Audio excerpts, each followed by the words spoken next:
Próximo é o Gilson. Gilson Gomes.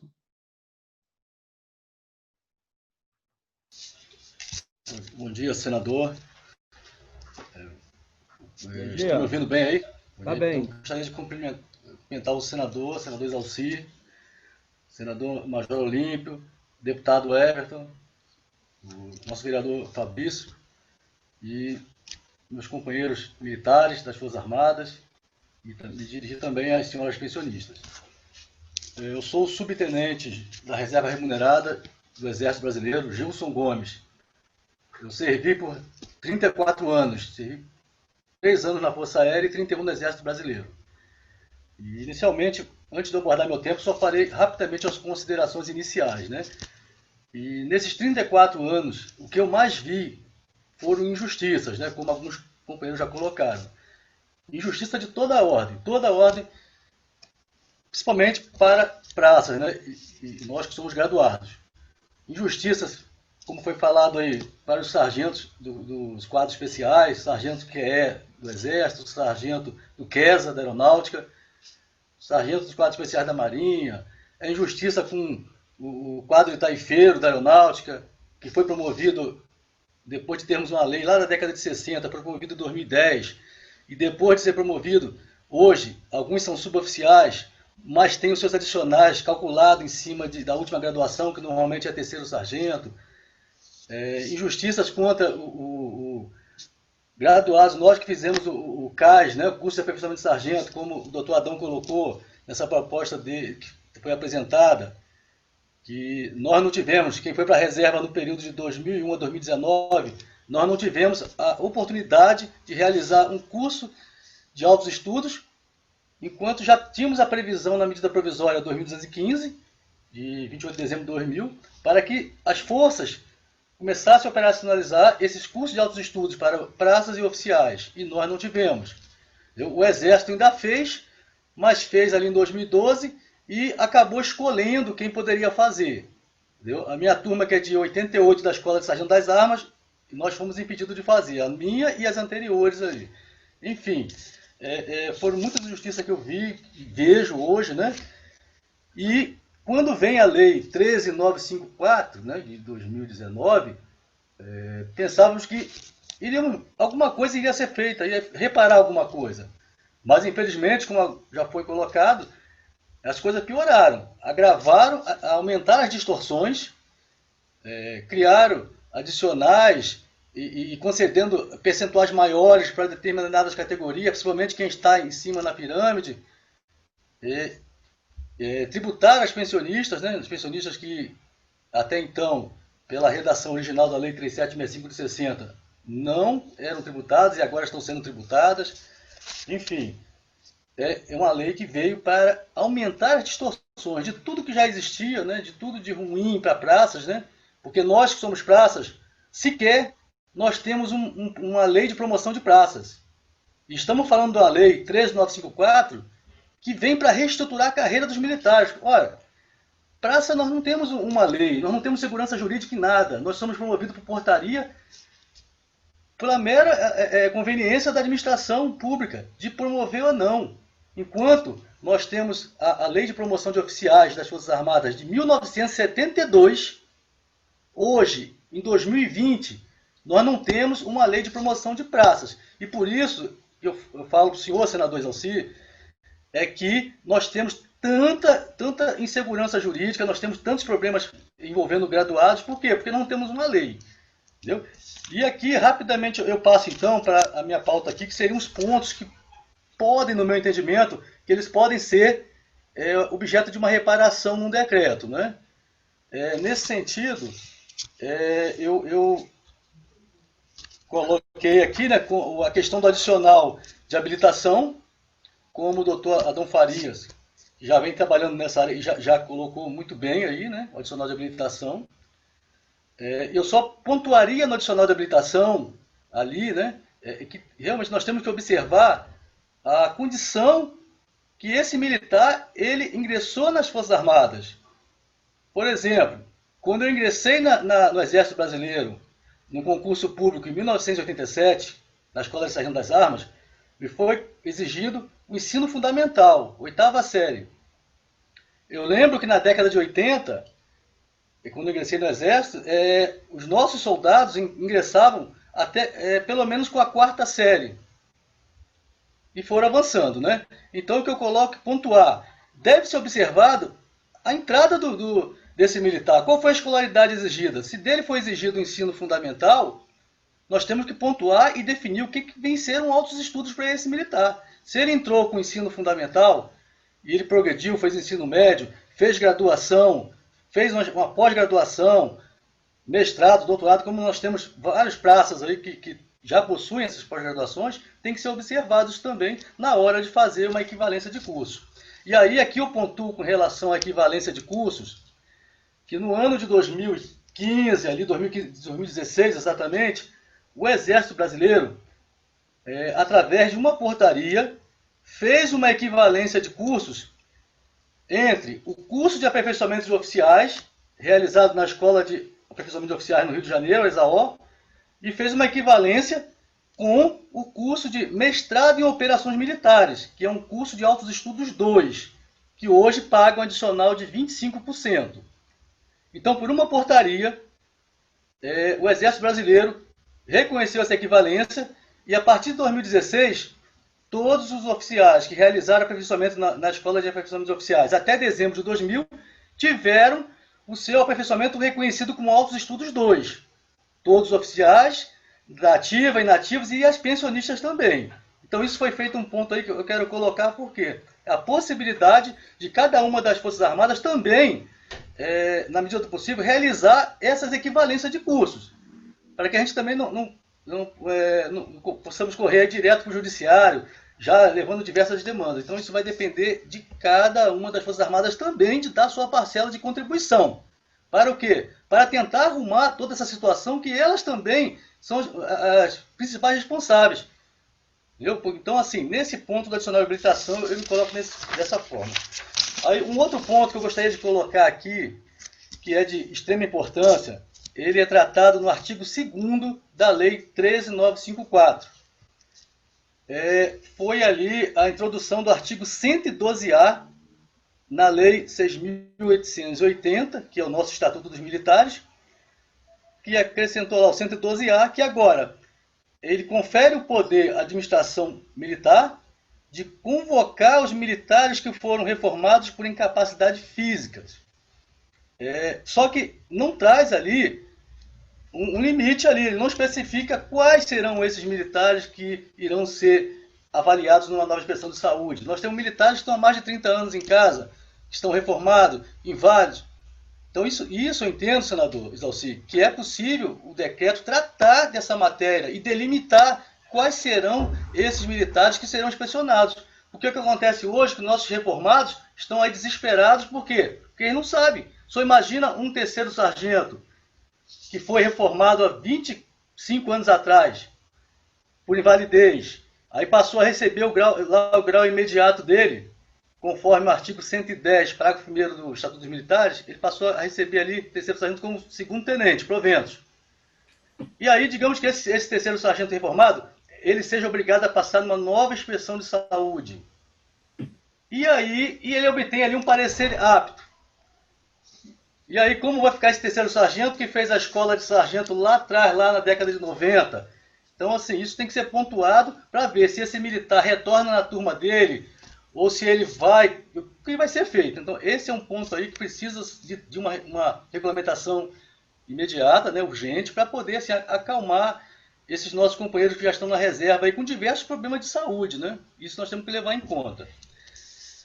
E aí, senador, eu passo aqui um ponto, esses são os 2 pontos, porque assim, eu não vejo mais nenhuma demanda aí, nada que possa ser regulamentado por decreto, porque a lei ela já vem definindo expressamente quais são os pontos. Então, o decreto não poderia aprofundar mais. Agora, um ponto que eu coloco aqui, que é de muita importância, que todos os companheiros aqui conhecem, e que aí não está diretamente na lei 13.954, mas ele vai ter reflexo, que é a situação dos militares que contribuem com a parcela de 1,5% para a pensão militar, que tem lá sua previsão no artigo 31 da medida provisória 2215, de 28 de dezembro de 2000. O que acontece, senador? Eu vou fazer aqui rapidamente retornando no tempo. Em 2000, até 2000, nós tivemos ali um regime de previdência militar, que nós chamamos do antigo regime. Ele terminou ali em 2000, e a partir de 2001 nós tivemos o atual regime que vigorou até agora, a Lei 13.954. Temos um novo regime, né? Ocorre que entre esses dois regimes nós temos uma parcela considerável de militares que fizeram uma opção em contribuir com 1,5%, que é uma regra de transição. Assim, eu colocaria como exemplo, assim, eu sei que os contratos estão na seara do direito privado, mas aqui eu permito, a título de exemplificação, demonstrar que o que foi feito lá em 2000, no meu entendimento, nada mais é do que um contrato. A administração pública, ela pactuou com os militares, ela ofereceu ali um produto, assim, olha, militares, vocês que desejarem contribuir com 1,5%, eu, administração pública, ofereço para vocês aqui a Lei 3765 de 60, a versão original. Está aqui, ó. É como se fizesse um print da lei. A lei foi printada ali, e esse é o produto que a administração militar ofereceu para os militares aceitarem contribuir com 1,5%. Alguns companheiros militares renunciaram, porque havia a previsão, no parágrafo 1º do artigo 31 da medida provisória de 2015, a possibilidade de renunciar até 31 de agosto de 2001. Mas a maioria não renunciou. Então, nós optamos em contribuir com 1,5%, ganhamos o quê? A contrapartida da administração foi uma lei com os benefícios vigentes até 29 de dezembro de 2000. Todos os benefícios. Ponto. Então, assim, nós temos uma versão de 2000. Pronto. Isso aí, eu e os demais companheiros que contribuímos com 1,5%. Ocorre que essa regra de transição, cada uma das Forças Armadas interpretou a seu bel prazer. O Exército Brasileiro foi o mais restritivo. Ele só aceitou o quê? O inciso 2º do artigo 7º, que é a pensão para filha maior e capaz, e o artigo 29 da Lei 3765 de 60, que é a possibilidade da acumulação de 2 pensões militares. Ponto. Inclusive, o Exército publicou a portaria 071 do DGP lá do ano 2000, onde simplesmente colocaram, no artigo 31 da medida provisória, onde o legislador colocou lá os benefícios dos militares que optaram em contribuir com 1,5%, o legislador quis dizer que os militares só têm esse e esse benefício. Chegou a ser algo assim absurdo, definiu quais eram os benefícios, ao passo que o artigo 31 não fala isso. É a abrangência de todos. A aeronáutica teve uma abrangência um pouco mais extensiva e aceitou alguns benefícios ainda para esses militares contribuintes de 1,5% até ali o ano 2013, quando, por força de um parecer do MD, também começou a restringir os direitos dos militares. A Marinha foi nessa linha também aí, algo no meio termo. Enfim, o que eu quero colocar com essa regra de transição é algo que agora reflete na Lei 13.954. A Lei 954 modificou, alterou a Lei de Pensões 3765 de 60. No meu entendimento, que estudo essa matéria já há muitos anos, a Lei 13.954, ela não pode alcançar os direitos dos militares que optarem em contribuir com 1,5%. Porque esses militares têm aquela versão, como eu falei, um print da lei naquele momento, 29 de dezembro de 2000. Então não há que se falar que a Lei 13.954 poderá alterar o direito dos militares de 1,5%. Porque se aceitarmos essa versão, de nada valeu aquela contribuição de 1,5% que foi pactuada entre a administração e os militares. Então isso eu considero um grave desrespeito de uma lei de 2019 tirar o direito daqueles militares que fizeram a sua parte, têm contribuído por mais de 20 anos, aí praticamente, vão completar 20 anos contribuindo com 1,5%, para ter um benefício. Se não, senadores, assim, não haveria motivo de se contribuir com isso. Entendeu? Isso aí eu falo, então, o quê? Dos direitos de quem contribui. de quem está aqui, que ainda está vivo. E aí eu passo para o direito das pensionistas militares, cujos instituidores aceitaram contribuir com 1,5%. Ora, o instituidor, ele aceitou contribuir para manter a versão lá de 29 de dezembro de 2000. Quando nós vamos na versão original, senador, se o senhor entrar lá no site lá da Câmara, pegar a versão original da Lei 3765 de 60, nós iremos no parágrafo 5º do artigo 3º da Lei 3765 de 60, que vigorou até 29 de dezembro de 2000. O que diz esse parágrafo 5º do artigo 3º? Ele vai dizer: os beneficiários da pensão militar são isentos da contribuição para a mesma. Então, isso é o quê? Nada mais é do que uma regra de isenção tributária. Porque quando nós vamos lá na jurisprudência do STF, o entendimento do STF é o quê? No Brasil, não existe uma regra de isenção tributária absoluta. Isso quando se refere o quê? Quando se refere lá ao momento em que foi considerado constitucional a contribuição de nativos e pensionistas para o regime geral, que está lá no artigo 40 da Constituição Federal, e para também os nossos regimes próprios. Ocorre que a pensão militar, nós não somos um regime próprio de previdência militar, nós somos um sistema de proteção social regido por uma lei, a Lei 3765 de 60, que até 29 de dezembro trazia essa regra de isenção tributária. Então, por esse entendimento, eu concluo que a Lei 13954 também está violando os direitos das pensionistas, daqueles instituidores que contribuem com 0,5%. Porque, na verdade, elas não deveriam estar contribuindo com nada, porque elas têm uma isenção absoluta, isenção tributária, no parágrafo 5º da 3765, que pactuou com a administração lá em 2000 e aceitou pagar 1,5%. Então, esse ponto é de extrema importância, porque essas pensionistas não deveriam estar contribuindo, porque elas possuem uma regra de isenção tributária específica, que vigorou. Entendi. E aí, então, nós definimos o quê? Que essas pensionistas que foram habilitadas após 2001, que os instituidores contribuem com 1,5%, estão contribuindo de forma irregular, porque não deveriam estar nem contribuindo com 9,5% mais 1,5% nem mais 3%. Deveriam estar com nada, porque é uma lei. E o nosso sistema de pensões militares, a Lei 3765, não é regida lá pela Constituição, como eu falei. Isso é um ponto. E aí, senador, quando nós vamos para analisar a situação das pensionistas que foram habilitadas antes de 2000, o entendimento pacificado pelo STJ, STF, que está lá na súmula 340 do STJ, é que a lei que vai lá regular a habilitação dessa pensão militar é a lei do óbito. É a lei do óbito. Tanto é a lei do óbito para os militares, porque hoje nós temos uma senhora hoje, vamos botar de 50 e poucos anos, 60, ela pode ser habilitada por reversão se o seu pai faleceu lá na década de 90. Ele faleceu em 90, a viúva foi habilitada ali habilitada. Vamos imaginar que a mãe faleceu agora, em 2020. Essa filha, apesar do pai não ter contribuído com 1,5%, porque ele faleceu antes dessa regra, a filha assume. Por quê?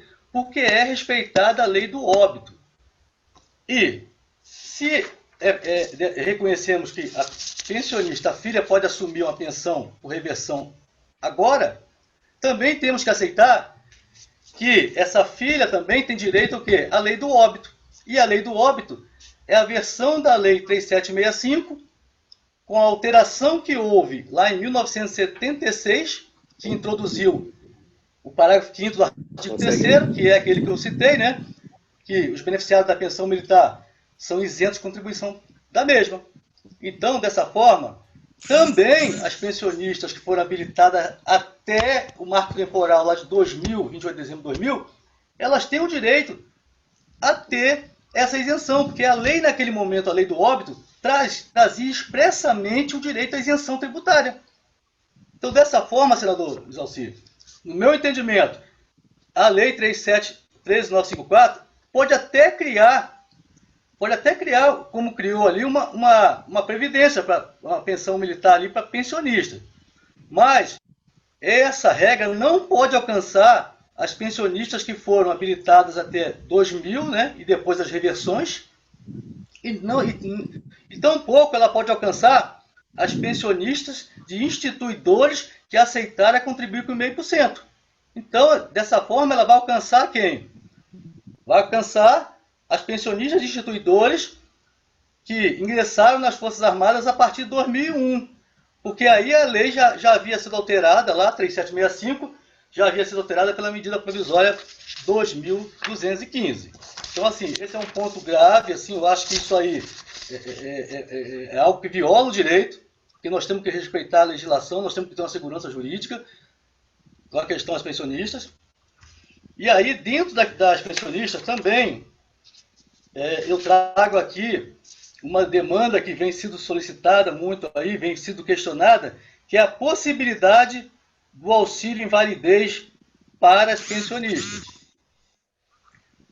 Hoje, eu vejo assim, na atual configuração da pensão militar, quando nós vamos no artigo 1º da Lei 3765 de 60, está bem lá, né? Está bem claro.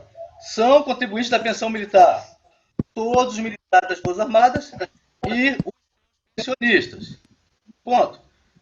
Se procurarmos na Lei 3765 de 60, de ponta a ponta, não encontraremos nada que possa diferenciar os benefícios de um e de outro. Porque acrescentaram a pensionista, mas não fizeram nenhuma alteração. Então, hoje, as pensionistas contribuem tanto quanto os militares, e até mais. Porque nós, militares, contribuímos com 9,5%, enquanto as pensionistas contribuem com 9,5%, com 11% e com 12,5%. E como nós sabemos que uma previdência, qualquer que seja, ela possui ali 3 elementos, não é isso? Ela possui uma aposentadoria, pensão por morte e benefício por doença. Trazendo para as Forças Armadas, nós não temos aposentadoria.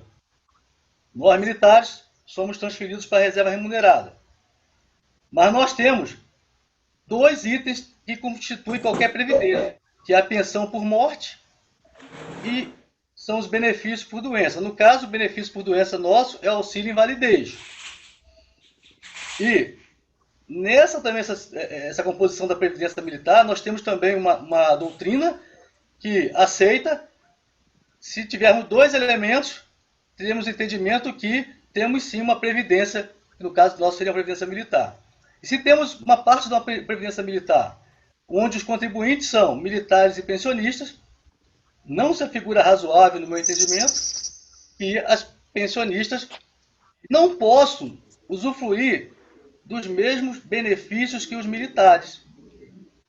Porque a grande questão é que os direitos principais lá dos militares estão na medida provisória 2215 de 2000.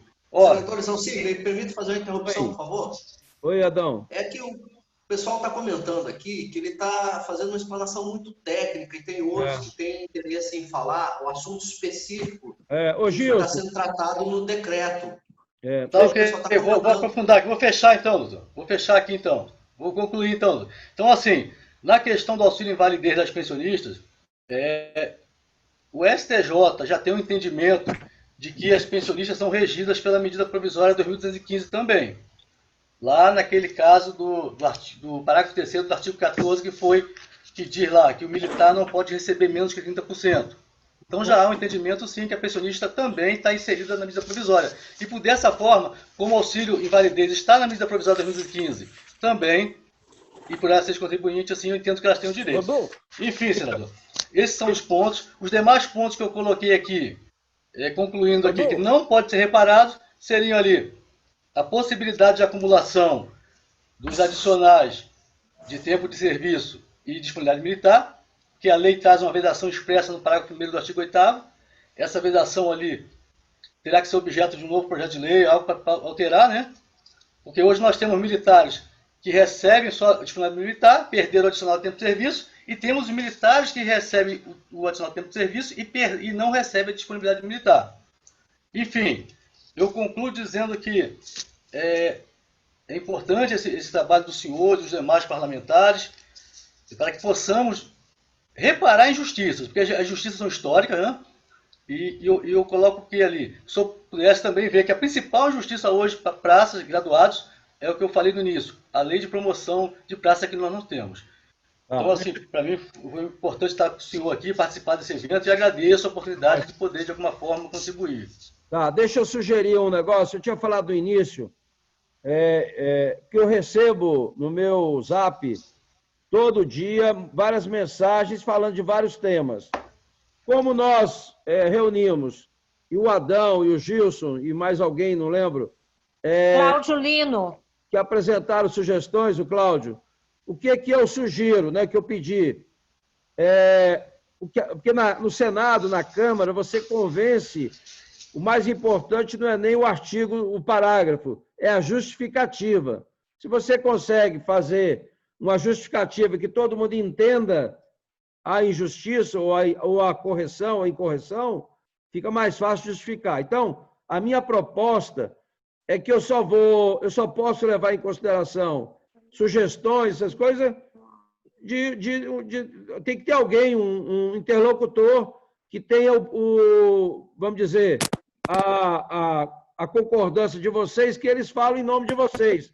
Que eu não posso, para cada um, e nós temos aí 100, 200 pessoas, que mandam mensagem, tem que fazer isso, tem que fazer aquilo. Aí tem muita coisa que não fecha uma coisa com a outra. Então, eu quero sugerir que os que estão trabalhando nisso, tecnicamente, o Adão, o Gilson e quem é, Ivone? O Cláudio? Cláudio Lino, e eu também fico à disposição para recolher.